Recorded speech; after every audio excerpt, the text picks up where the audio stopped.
నిర్మాణమైనటువంటి రామాలయ ప్రతిష్ట పూర్తయిన సందర్భంగా ఆ రోజు మొత్తము భారతదేశం అంతా కూడా రకరకాల రామజ్యోతులతో కలకలలాడాలనేటువంటి కార్యక్రమం ఏదైతే రామజన్మభూమి దేవాలయ నిర్మాణ కమిటీ ఏదైతే పిలుపునిచ్చిందో ఆ కార్యక్రమంలో కూడా పార్టీ కార్యకర్తలందరూ పాల్గొనాలని చెప్పి నిర్ణయించడం జరిగిందని చెప్పి మనం చేస్తా ఉన్నాను. అంతేకాదు ఇది 150 దేశాలలో ఆ రోజు జరిగేటువంటి కార్యక్రమం లైవ్ అవుతా ఉంది. 150 కంట్రీస్ దేశంలో ఆల్మోస్ట్ మెజార్టీ గ్రామాలలో కూడా ఆ కార్యక్రమం లైవ్ చూసేటువంటి కార్యక్రమం ప్రయత్నం చేస్తా ఉన్నారు. అంతేకాకుండా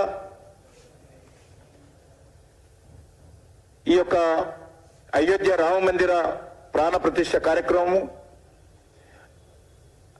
న్యూయార్క్లో ఉన్నటువంటి ఐకానిక్ టైమ్స్ స్క్వేర్ ఏదైతే ఉన్నదో అక్కడ కూడా లైవ్ జరుగుతుంది ఆ రోజు. కాబట్టి మనకందరికీ గర్వకారణం. ప్రపంచంలోనే అత్యంత ఐకానిక్ సెంటర్ అయినటువంటి టైమ్స్ స్క్వేర్లో మరి అయోధ్యలో జరిగేటువంటి రామ మందిర నిర్మాణ కార్యక్రమం లైవ్ జరగడం ఏదైతున్నదో ఇది ప్రతి భారతీయుడు అందరూ కూడా గర్వపడాల్సినటువంటి అంశం అని చెప్పి ఈ సందర్భంగా మనవి చేస్తా ఉన్నాను.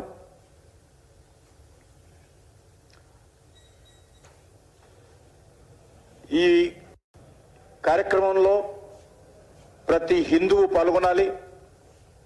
ప్రతి దేవాలయ సంస్థ కూడా స్వచ్ఛందంగా ముందుకొచ్చి ఆ రోజు దేవాలయంలో నిర్వహించేటువంటి అన్ని కార్యక్రమాల్లో పూర్తిగా భాగస్వాములు కావాలని రాజకీయాలకు అతీతంగా ప్రతి దేవాలయ కమిటీ కూడా ఇందులో పూర్తిగా సహకారం అందించి కార్యక్రమాన్ని నిర్వహించాలని చెప్పి కూడా మా పార్టీ కార్యకర్తలు తెలంగాణలో ఉన్నటువంటి అన్ని దేవాలయ కమిటీలను కూడా కలిసి మరి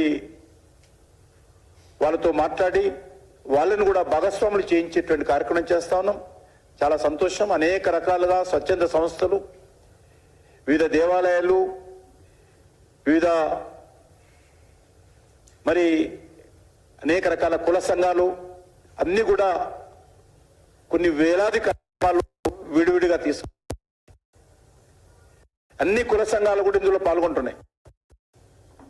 ఈరోజు ఆశ్చర్యం, ఒక సినిమా హనుమాన్ అనేటువంటి సినిమా వాళ్ళకు వస్తున్నటువంటి ఆదాయంలో ఒక ప్రతి టికెట్ మీద 5 రూపాయలు ఆ దేవాలయ నిర్మాణానికి మరి డొనేషన్ ఇవ్వాలని చెప్పి కూడా ఆ సినిమా వాళ్ళు నిర్ణయించారు. అంటే ఉదాహరణ చెప్తాను, ప్రతి ఒక్కరు కూడా ఎవరికి వారు ఈ కార్యక్రమంలో భాగస్వాములు కావాలనేటువంటి ఒక ఉత్సాహము, భక్తి, భావన ఈరోజు స్పష్టంగా మన ముందుకు అనిపిస్తుంది. ప్రతి భారతీయుడు, ప్రతి హిందూ గర్వపడాల్సినటువంటి అద్భుతమైనటువంటి సమయము ఈ యొక్క మరి రామజన్మభూమి స్థానంలో నిర్మించినటువంటి రామ మందిర కార్యక్రమం. దీనికి రానున్న రోజుల్లో కూడా 22వ తారీఖు సాధ్యమైనంత వరకు ఎవరు వెళ్ళకూడదు, అక్కడ అవకాశం ఉండదు. కాబట్టి 22 తర్వాత దశల వారీగా అన్ని రాష్ట్రాల ప్రజలు కూడా వెళ్ళొచ్చు, చూడొచ్చు. కాబట్టి సాధ్యమైనంత వరకు ఎవరు కూడా 22వ తారీఖు ఏ ఊళ్ళో ఉన్నారో, ఏ ప్రాంతంలో ఉన్నారో మీ చుట్టుపక్కల ఉన్నటువంటి దేవాలయాలకు వెళ్ళి ఈ యొక్క ప్రాణప్రతిష్ఠ కార్యక్రమాన్ని వీక్షించినట్లయితే సరిపోతుంది. కాబట్టి ఆ రోజు ఎవరు కూడా 22 నాడు మేము అయోధ్యకి వెళ్ళాలనేటువంటి ప్రయత్నం చేయకూడదని చెప్పి కూడా అన్ని వర్గాల ప్రజలు కూడా విజ్ఞప్తి చేస్తా ఉన్నాం. ధన్యవాదాలు.